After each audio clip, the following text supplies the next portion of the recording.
Trade Efficiency with NACFE's Mike Roth and Friends. Here in episode 122, we have joining us Graham Richard. He's an advisor to CEOs and founders leading innovation clean economy companies, where he talks about his affinity for the clean economy, his time in the Indiana State Senate, and also a lot of challenges and successes as mayor of Fort Wayne, Indiana. He also talks about work he has done on energy and its impact on the environment, and about implementing an idle reduction solution for his city's fleet of trucks. Finally, he shares the theme of his life and talks about one of his proudest moments. Hello, and welcome to my podcast series. I'm real excited for today's guest. In this episode, we have joining us Graham Richard. He's an advisor to CEOs and founders leading innovative clean economy companies. Sounds like a good guest for what I do in my work and what you're all actively working on. So I'm excited to have you on, Graham, and thanks for joining us. My pleasure. We've been walking and talking, and it's good to get on your podcast, Mike. Yeah. I remember I brought up in one of our walks, and we'll describe these walks and talks here in a minute.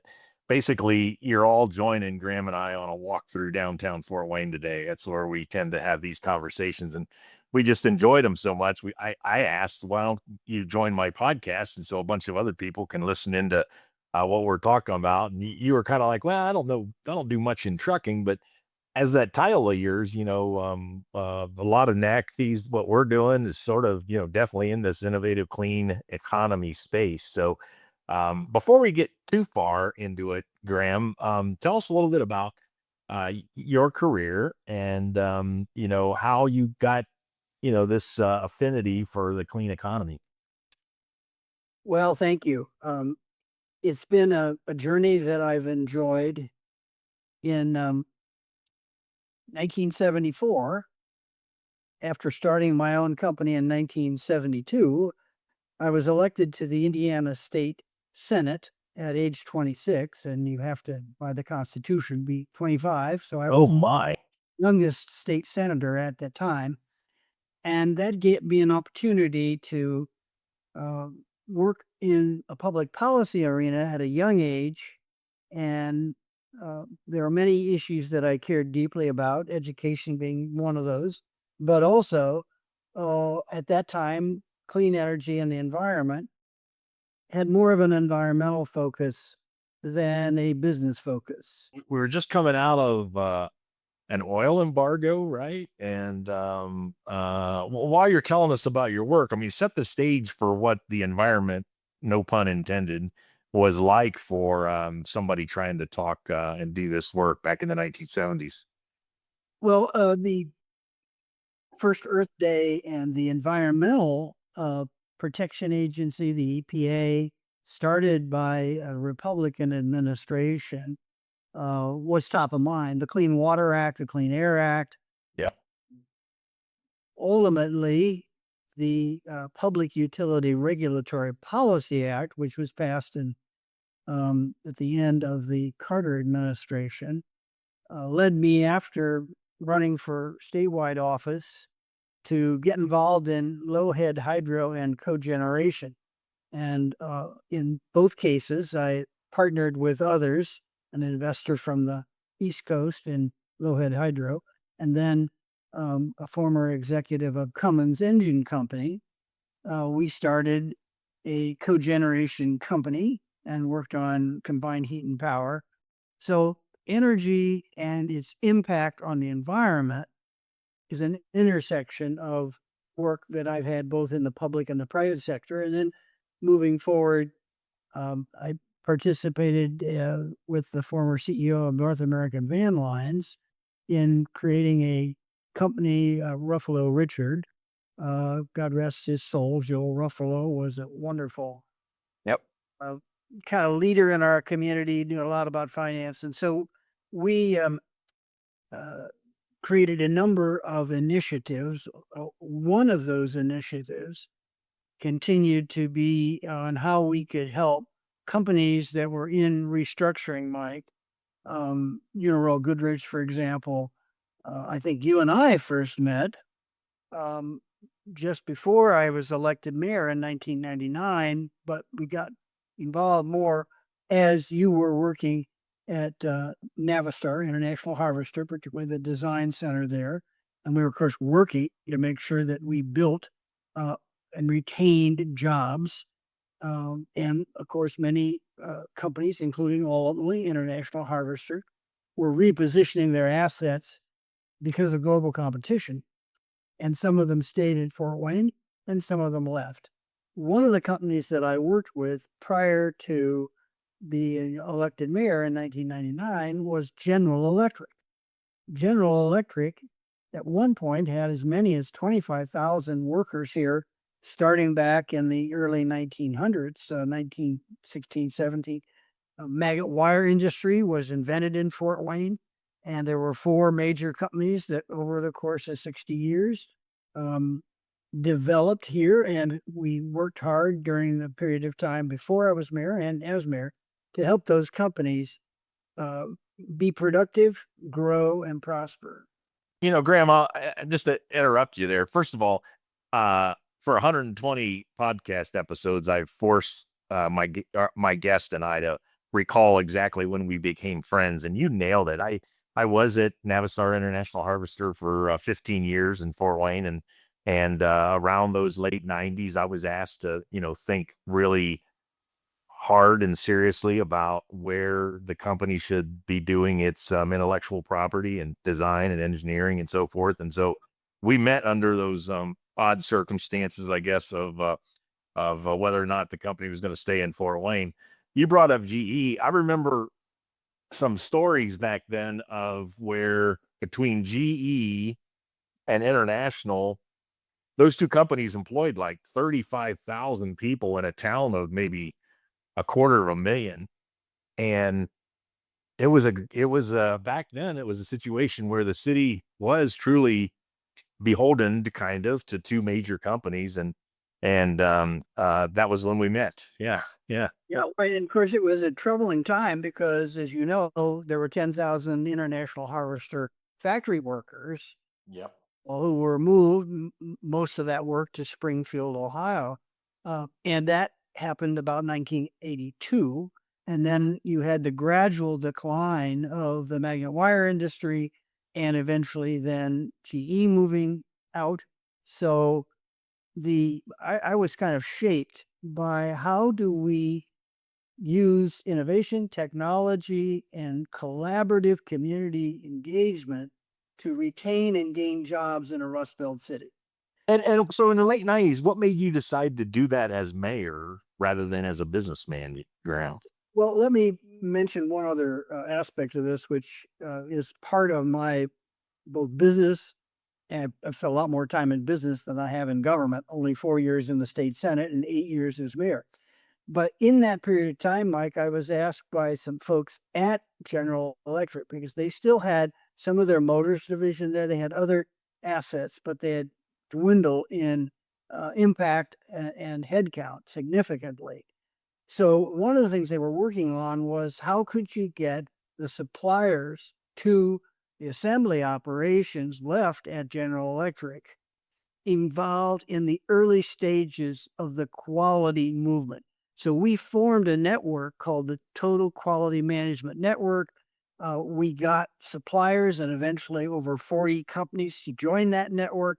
By the end of the 90s, we were doing Lean Six Sigma. Of course, we studied all of the success of Deming in Japan. The Japanese manufacturers were moving in a strong way in the 70s, the 80s, and the 90s. So I toured a lot of plants, spent a lot of time, and we, through Ruffalo Richard, helped do management buyouts. A number of manufacturing companies, the employees, rather than shutting the companies down, we were able to get them to purchase the enterprise and then help them improve performance, reduce muda, take waste out of the system. And so when I got elected mayor, Mike, I had the good fortune of being able to bring the talent and the resources from many of these companies, over 40 of them, and implement Lean Six Sigma in city government. One of the first things was to look at how you could improve operational excellence for our fleet Think of all the police cars, think of all the fire engines, think of No all, clouds. No clouds. yeah, so most people don't think of cities as having, rolling stock moving assets. So I remember one of our Lean Six Sigma teams came up with an idea. This was, gosh, 2002, three. And it was, how do we create a method of encouraging drivers to not idle and burn fuel when it wasn't needed? And we actually installed one of the very first technology improvements, as well as a Lean Six Sigma process improvement, which was a remote automated shut off of the vehicles in the street department if they idle beyond a certain period of time. And so remotely, we could shut off the engines if they were just sitting there Yeah. wasting. Yeah.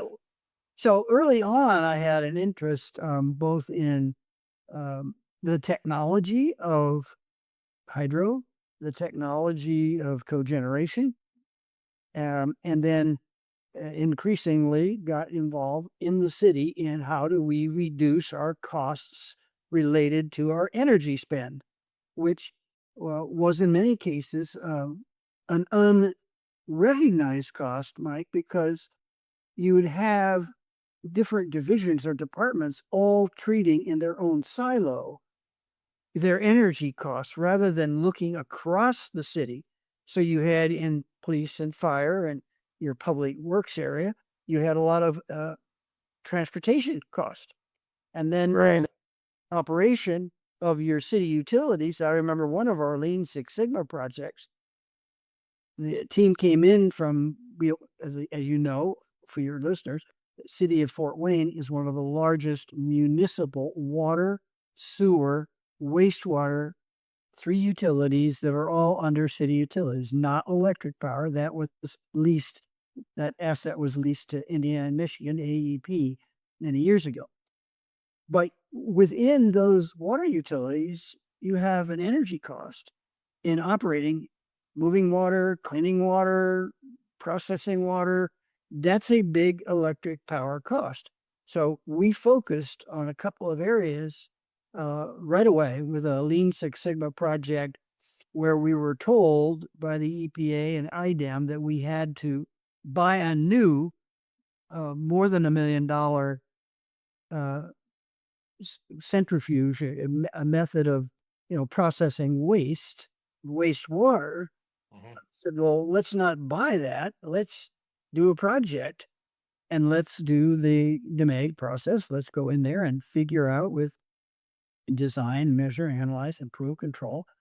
After 8 years, we still, because we improved the performance every year, did not have to buy a new additional processing system.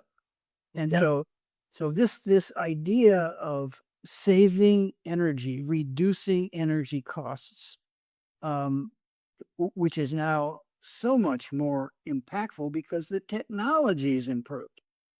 Yeah, well, listen to you. What fascinates me, I mean, we're 20 years later from a couple of those examples, and the amount of data we now have. I mean, basically, like every process that happens, whether you're treating wastewater or moving freight, is being measured and recorded and data. I mean, so, we know fleet engineers are looking at their thousands of trucks and they're seeing where, one truck has got a higher water temperature than it should have. And so there's likely something going wrong with the water pump, for example, or a fuel economy's dropped on some of these trucks. So maybe a device isn't working well, or the driver of that truck is struggling to, perform his duties in a safe and gentle way to get better fuel economy. And the analysis and process tools like you're bringing up with Six Sigma matured so much. I mean, I've said lately, when people say, "Oh, this is just too hard to decarbonize moving freight and trucks," is the world I'm in. It's just too hard, and there's this risk and that's that. I kind of say, you know what? Over the last couple of decades, our industry was built for this challenge. I mean, we really have the tools and the capabilities to tackle it. Does that make sense to you, or is that you agree with that? Yes, and again, I'm not as directly involved with fleets as I was when I was the mayor, and we were responsible for the one of the largest fleets in our community. But the idea that you cannot do it, that phrase is part of the, we. I had a hard time coming from the private sector accommodating initially to the lack of belief in the ability to do things to make improvements. So let's take pothole filling. In the first year, we put together a Lean Six Sigma team and we reduced the time from pothole filling prior to that process improvement from over 4 days down to 4 hours. You could call for a pothole to be filled, and within 4 hours, our goal was to make sure we did it within 24 hours.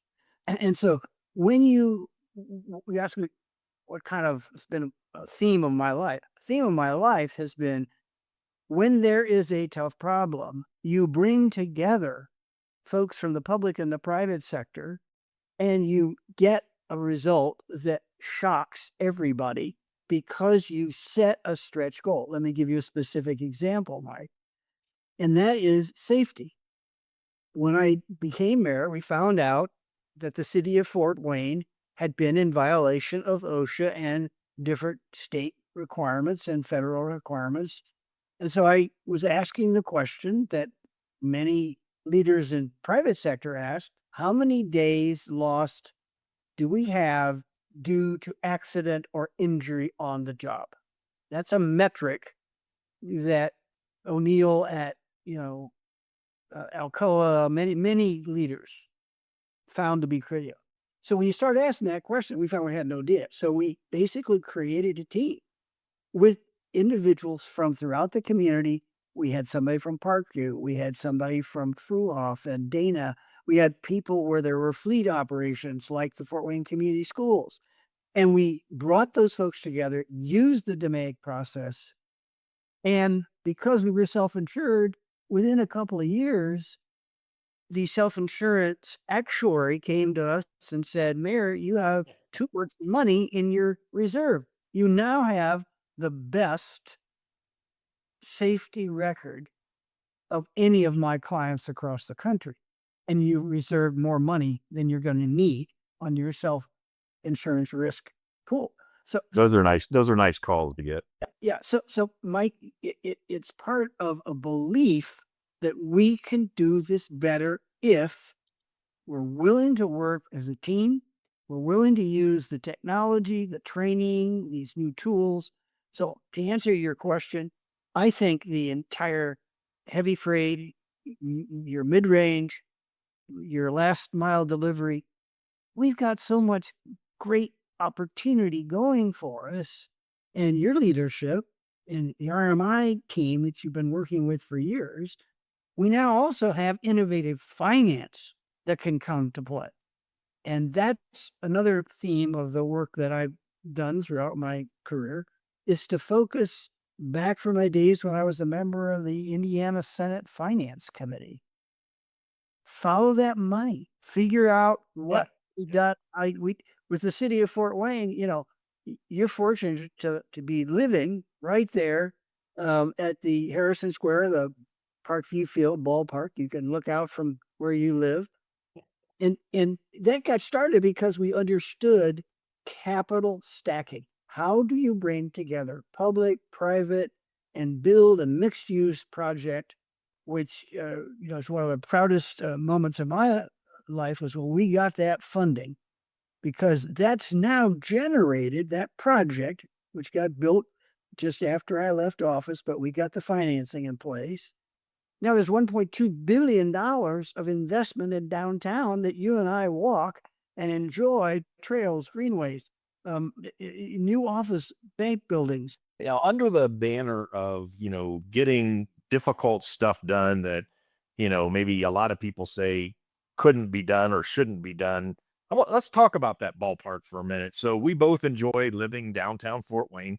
If you'd asked us 20 years ago, 30 years ago, I don't think it would have been something on either of our minds, let alone a lot of people. Classic sort of, I don't know if this is a term you like, but a classic Rust Belt Midwestern community. But that ballpark did get built in 2009. The apartments I'm in 2012, the ones you're in 2022 or something. And all that investment in downtown, it's a huge success story around economic development and pride and so forth.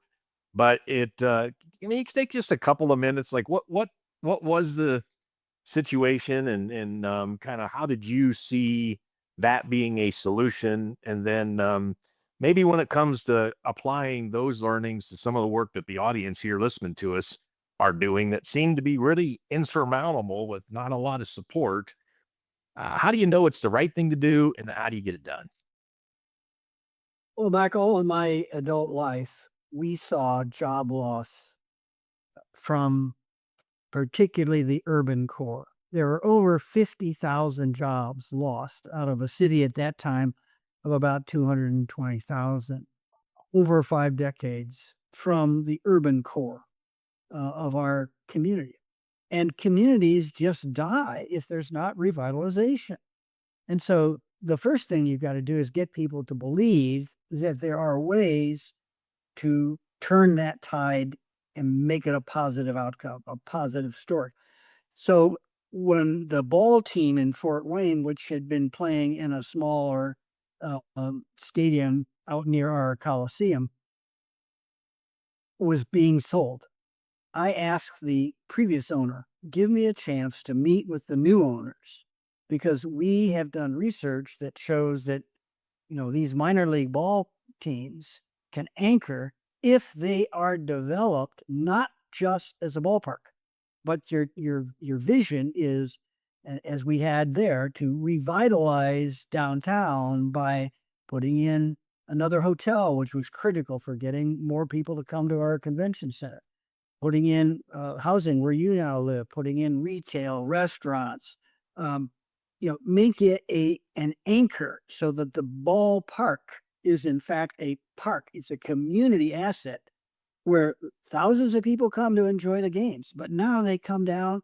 We're getting ready in Fort Wayne for that to be turned into a holiday lights exhibit, which just delights families and kids and has this all the ballpark itself and the field.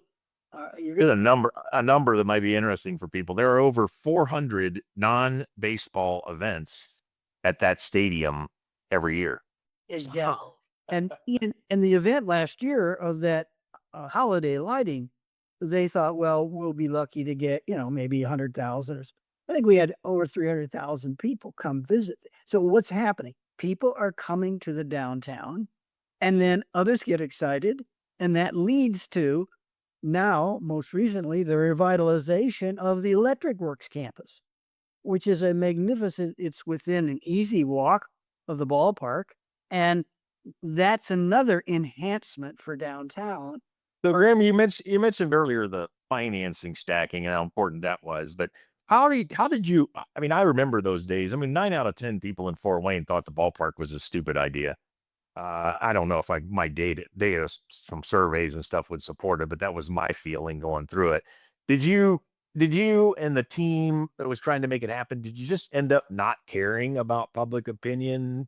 I know that's a tough question to ask. Or how did you how did you balance getting everybody in the boat and supporting it versus moving forward with a good idea regardless? Well, first of all, the city council had to approve all the financing. Mhm.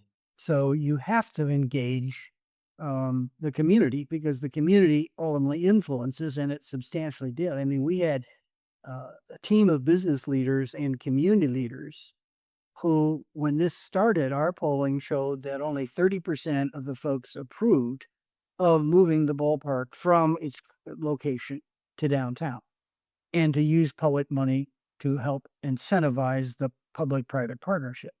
So the answer was massive amounts of community engagement.